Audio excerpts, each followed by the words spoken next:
Okay, welcome back to another video from the PME Coach. Ironic tune to be playing. So today I'm going to be doing a quick talk on about the moment in which my life changed, in which my whole reality got turned and flipped upside down. Before I get to that point, I'm going to quickly do a little bit of a background on myself. Now, I grew up with two parents that were very caring for me. But together they were very toxic. They had a very toxic relationship. At the age of 12 years old, that come to an end. They split up. I found myself from that point onwards going completely and utterly rogue. To be honest, I was rogue already before then. All I cared about was being outside on the sort of the estate that we lived on, playing with all the kids. But from 13 I went completely rogue, and that's when my life began to sort of snowball down the wrong sort of road. So from 13 onwards I began smoking. From 14, 15 I began to play around with cannabis. From 15 onwards I was smoking cannabis pretty much every day. As far as my school life went, it was non-existent. I left school with no qualifications, no GCSEs, no nothing. My school attendance was so poor that on my I actually went to school on a Thursday believing, or at least I told my mum I was going to school on a Thursday believing that was my last day of school. Come back home that Thursday evening, my mum said, "How was your last day of school?" I said, "It was great," and she said, "Well, that's funny because your school broke up yesterday." So that was my last day of school. So that shows how out of touch and how out of sync I was with my schooling life. I was too focused on being with my friends. I was too focused with escapism through having a laugh with my friends and smoking drugs and just basically going down that toxic kind of road which I was already walking. I was very rarely ever indoors. The only time I was indoors was to sleep. Other than that, I was out with my friends, being destructive in my own nature, being destructive to the things that we was getting up to. Come 19, my mum moved abroad, which left me homeless, so I ended up moving into my friend's pub, still completely immersed in smoking cannabis and escapism and through destructive patterns. And then from 20 I met my girlfriend who I was with for 10 years. That come to an end a year ago. But from 20 onwards I moved out of the pub, I moved into another friend's house, we moved in together. About 7-8 months later she fell pregnant. Again, this was a very toxic relationship. I was a toxic person, she was a very toxic person. It made for a very toxic relationship. But we did we both smoked cannabis on a day-to-day basis, and that actually helped to numb a lot of emotions and a lot of feelings. You actually become very, very numb when you're smoking cannabis for such a long point. And it does become a true escapism because it numbs you so much that smoking weed becomes addictive because of the numbing nature. It's the way to feel good. It's great for escapism. So we was both smoking cannabis. She fell pregnant about 9 months later. We had our first child. I was 21 when we had our first child.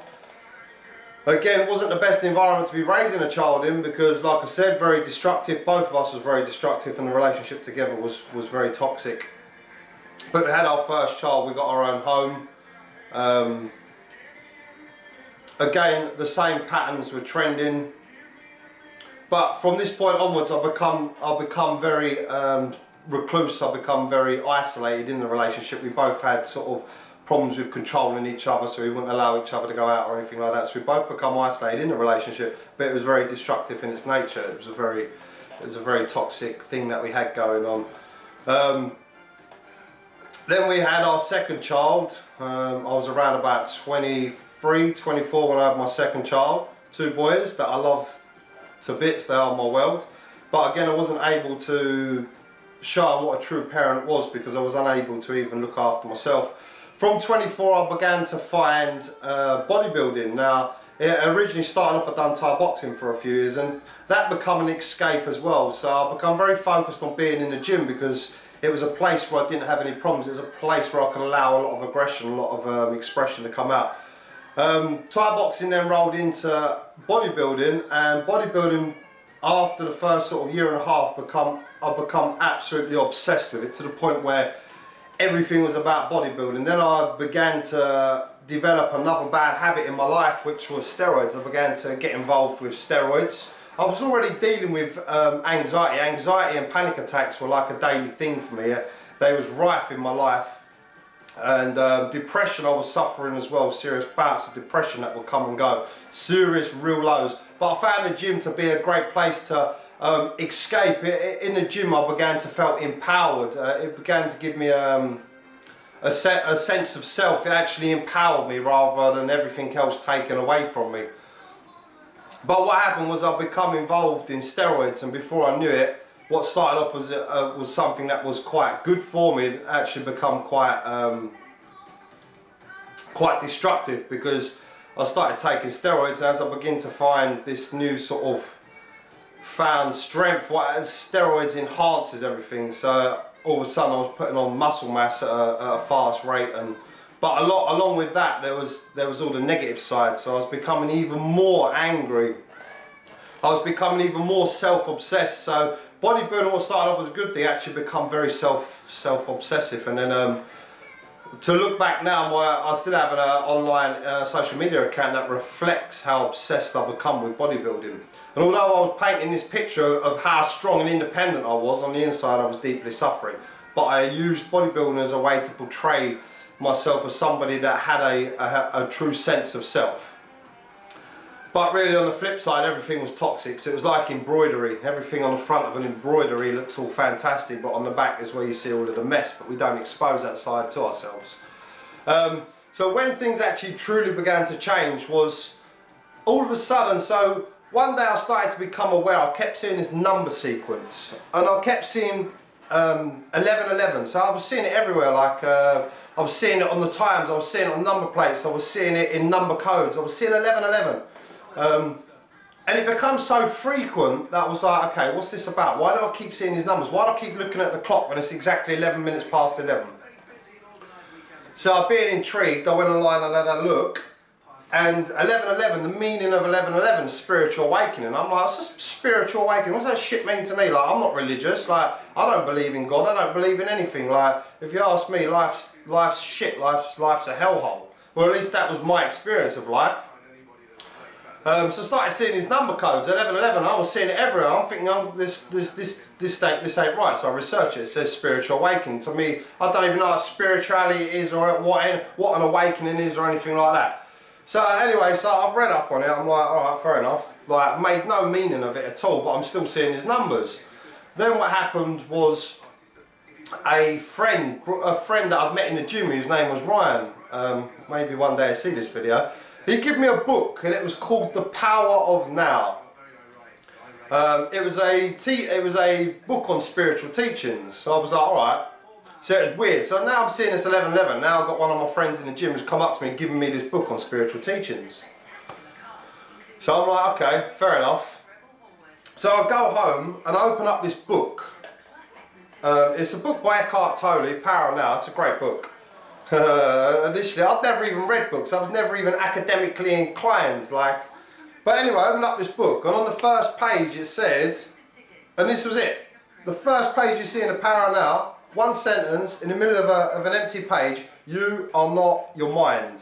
And I don't know why, but something clicked. Something in me clicked. You are not your mind. I couldn't understand it. I couldn't grasp. I couldn't understand what I had understood. But there was a part of me that understood that. I know that makes no sense. But bear with me. So the first sentence on The Power of Now is, you are not your mind. And as soon as I read that, I had like an internal yes, like that made sense, even though I couldn't make sense of it. So as I begin to read this book, this book it begins to show you how your mind operates, and then it begins to talk about stillness, what stillness is, to find the space between your thoughts. Now, to me, this made no sense whatsoever, to find the space between your thoughts, to be in a place where you are not thinking. Like, I couldn't quite grasp that, but for some reason there was an urge to read this book. So as I begin to read this book, it talks about meditation, how important meditation is. So I think, right, okay, let's give meditation a go. So I'm sitting there trying to meditate, as you do, trying to find this space of no thoughts, trying to stop yourself from thinking. And as I'm sitting there meditating, I'm like, I'm trying to stop thinking. As I'm trying to stop thinking, obviously I'm thinking even more. So I'm sitting there trying to attempt a meditation, and all I can do is think. So I'm like, this ain't no good. This is a load of bollocks and all. Like, what am I even doing with myself? Like, what's going on here? Like, I'm already confused as to who I am in my life anyway. I haven't. And now all of a sudden I'm sitting here trying to meditate and read books on spirituality and stuff. And so I didn't quite make any sense of it, but I stuck with the book. And as I was reading the book, I was having these little moments of like, aha, like I understand that, like I get that. Like I can't grasp it on a mental, I can't mentally understand it, but I'm starting to see some patterns that this book is explaining happening within my life. And so I practice meditation more. And as I begin to practice meditation, I start to have like little bits of like these spaces where I'm not thinking. But then as soon as I like try to be aware that I'm not thinking, then I'm thinking about not thinking. Mind blowing, I know. So this is where I'm at. I'm starting to participate in meditation. I'm reading this book and I'm starting to do a few of his, starting to listen. I'm starting to do a few YouTube videos listening to him. And there's parts of me that there's like an inner part of me that's beginning to expand a little bit and that's beginning to grasp and understand. Little did I know that about 3 months later, my whole life in one moment was about to completely and utterly be blown away. And this began on, it was in January, it was on a Wednesday, and it was at 9 o'clock. I will never ever forget when this happened, and I will never ever forget how it happened. So I'm sitting on the couch, and I'm sitting there and I'm trying to do my meditation thing. So I'm sitting on the couch, I've got my girlfriend sitting next to me, she's watching TV, you know, she's watching her soaps, and I don't care for soaps have never once entertained me. So I'm sitting there and I'm just trying to meditate. Then all of a sudden I get this thought that comes into my head. And this thought, and this is exactly how it happened, this thought said to me, it's almost like my mind turned around and almost looked at me, and this thought come into my head, and it said, if I am not you, then who am I? Right, so all of a sudden, my thinking mind that I've been so identified with almost turns and looks at me as if to go, well, who am I then? So the thought went, if I am not you, then who am I? Okay, this thought begins to panic me. So I'm like, shit, like, I'll start to panic. Then the next thought that pops into my head, this is the one that followed exactly, you are going crazy. So I'm like, shit, now if I weren't panicking before, I'm proper panicking now. If I'm not you, then who am I? Okay, that's like, and then the next one, you are going crazy. That sends me in a panic. Now I go to look at my girlfriend sitting next to me on the couch and I go to say to her, babe, I'm going crazy. But I don't, I refrain. So what I do is I get my phone, I plug some earphones in, and I'm like, I'm panicking now. I've got to try to stop myself from thinking because my mind's going crazy. I'm getting crazy. So I plug in my earphones. And I find Eckhart Tolle, and I find this video, it's a guided meditation, and it's called, on the front of it, on the picture screen, it's got free your mind. There's a picture of a dove and a blue sky background, and then it's just got free your mind. So I'll start plugging in. I'm in a bit of a panic now because of what's going on. I'm actually going crazy, my mind's going crazy. So I plug in, and I start listening to this guided meditation. So Eckhart Tolle, what he begins to say is, right, take a few deep breaths, go through the breathing process, taking a few deep breaths. Then he goes, begin to feel the energy in your hands. So as soon as I place my attention into my hands, I can feel like this deep aliveness in my hands. And then he goes, if you can feel it in your hands, feel it in your body. Now as I place the attention into my body and that feeling that's so strong in my hands, as soon as I place it on my body, this feeling that's in my hands, I can feel it all the way through my body. Hold your attention. As I begin to hold my attention on this feeling, and this is the point where everything goes, this is the point where my whole life changes. So I'm feeling this energy, and you feel it in your body, and as I begin to feel this energy in my body, what happens is I start to have a pulsating effect. So these waves, so I begin to have this pulse throughout my body. And the only way I can describe it is like what begins as like euphoria, but I'm talking like a euphoria like you've never even touched upon. So what happens with each wave that comes through my body, they become deeper and stronger and deeper and stronger and faster and deeper and deeper and deeper and stronger until I get to the point where I'm just gone in this feeling of like complete and utter like. Yeah, I say euphoria because that's like a word but it don't even come close to what that actually felt like. So I get to the point where I can't actually locate myself. Like I don't actually know where I am as an individual person. As these pulses become stronger and faster and faster and faster, it's like in one moment I completely emerged with everything. Absolutely everything. I couldn't distinguish myself from anything else. In that one moment, I've become one with absolutely everything. In a feeling that I will never ever be able to describe, because it's beyond the words of describing. The only thing that I can get it close to is the word euphoria, which is just, and even euphoria is just, it don't even cut it. So, now I can't gauge how long this lasts. I can't gauge where I am. All I know is that I've gone beyond my physical body. All I know is that I've just touched on something that is far beyond this whole reality. Now, as it begins to subside, I start to come back to my awareness of myself in my body.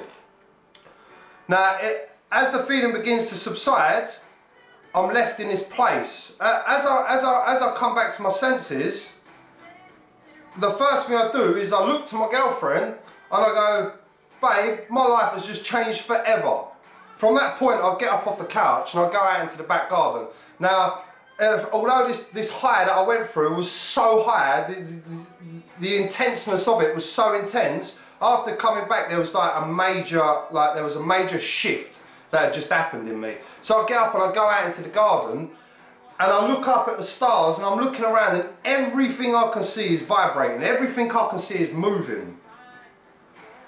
And I'm standing in the garden in just complete awe, and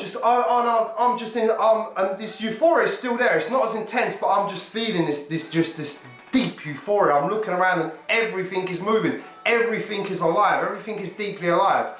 And then my girlfriend comes and joins me at the garden. She goes, "Are you all right? You all right?" And I'm like, I don't know, like everything's just changed. Like I know myself beyond this body. I know myself beyond this person.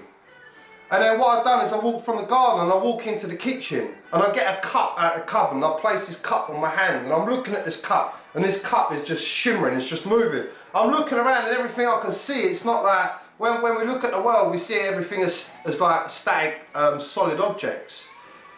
But I'm seeing everything moving and I'm feeling just this deep aliveness inside of me, like an aliveness like I've never even touched upon this aliveness before. This is so powerful, how I'm feeling is so powerful that I don't want to go to bed. I'm walking around the house for like 2.5, 3 hours and I'm just completely immersed in how I feel and everything. And that point in my life, that was it. That after that point, everything in my life changed, absolutely everything. But that was the initial point. But after coming out of that experience, I was left with profound effects on my body, profound differences in my being. So for instance, like grounding myself out of thought, seeing the energy contained, that's still with me to this day. I can still look at everything and see that the aliveness of everything. But a few things that followed the next day. So I woke up in the morning and I'm still feeling this. Every time I focus on my body, this feeling's there, and it's like it's something that I can't describe. As I go through these videos, I'll begin to help other people understand that there is an aspect to themselves much greater. But the next few days, one of the deepest realizations that I had after this moment, was I cannot stop thinking. That was like one of the biggest, deepest realizations. After the initial awakening, or this initial moment, one of the realizations I had was I cannot stop thinking. I started to realize I'm not just thinking here and there, I am thinking 24/7 non-stop. Like there's just like, my mind is like this all day, every day, and that's how I've lived my life. And in this thinking is all of my emotions surfacing up. I'm not going to go too much into that. The next day I woke up and I'm feeling my body and I can still feel it. And I go to the gym and that day was just like it was the first time in my whole life where I'd actually felt like that there was true value and true meaning and true depth and true life to my existence. Before that point, it was always escapism. I lived a very painful life. That next day was like walking on heaven. It was like being in heaven on earth. And I went to the gym that day, and there was a couple of my pals. And that day, we all had like an unbelievable gym session. Like There was me, my mate, and two of my other mates, and was doing legs, and every single one of us was PRing on the squat. Like, I could just feel that this energy that had come alive in me. Everybody was feeding off it. This wasn't something that I was directly talking about because I couldn't even quite understand and grasp it myself. But as the days went on, one of the deepest realizations I had was I cannot stop thinking. But you see, from this perspective, what happened in that moment was my consciousness had actually self-realized itself. So it had gone, so it had disidentified, so our consciousness, our pureness, which I'm talking about, like the source of who we are, the part that's greater than our physical body, what happens is that becomes contained within the mind. So the source of who we are, we look for, I don't like using the word spirituality or God outside of ourselves, but we're not realizing that we are actually a stream of this one source. But what happens is that stream, as it comes into the body, it plugs into the mind, and then it generates this person believing itself to be this person. Now, when I had my spiritual awakening, or my awakening, what happened was this part that believes itself to be the mind broke off from the mind and self-realized itself. In that point of self-realization, it connected back with its true source, and that's what my awakening was. Now, after that, what happened was, because I disconnected from my mind, I now have a position of awareness that is aware of my mind. And this is what happened over the next 2.5, 3 years. From this point of seeing myself, from seeing my mind, my old mind, I began the journey of breaking this down, releasing all the emotion, releasing all the trauma, and beginning to understand how the human condition is formed, which is what enables me to do these talks on such deep, profound truths, because I come from that place. I'm not stuck in this reality, contained and confined within a body. My consciousness has expanded beyond the physical limitation of a mind and body, which is why I'm able to speak so deeply and profoundly on how the mind works and how to provide information that's going to help other people begin this shift away from mind identification, which is to be attached to trauma, which is to be attached to your experiences, which is to be attached to your beliefs and ideas of who you are.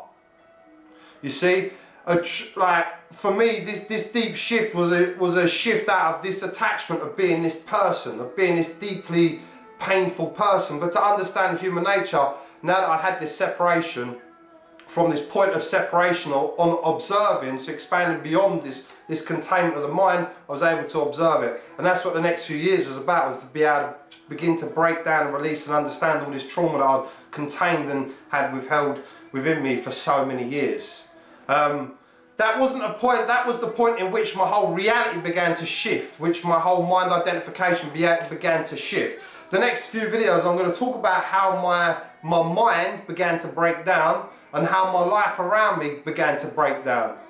How I'll give up all addictions in a drop of a hat. How I experienced my second part of my shift, which was around about 2-3 hours of deep euphoria. And then I'm going to go into a little bit more about the cleansing and emotional cleansing, and we're getting to a place and how I find my new life and understanding. That's not going to be the next video. I'm going to drop these in and out, but I'm going to do some more talks on some other stuff. I think the next video that I'm going to be doing is on resistance and how we use resistance to control our own pain and our own past trauma. But anyway, I hope you enjoyed that. That was a little bit about how my awakening began, how I found myself in a place much greater than this physical mind and body. And to give a little bit of hope, because obviously something's only true if it's true in your own experience. So because it's true in my experience doesn't make it true in your experience until it becomes real in your own experience. So hopefully I want to provide these videos to just give that little bit of information that there is something much greater than just this physical body with this mind identification, and that there is something greater than anything you can even begin to describe. And anyway, to the next video, peace!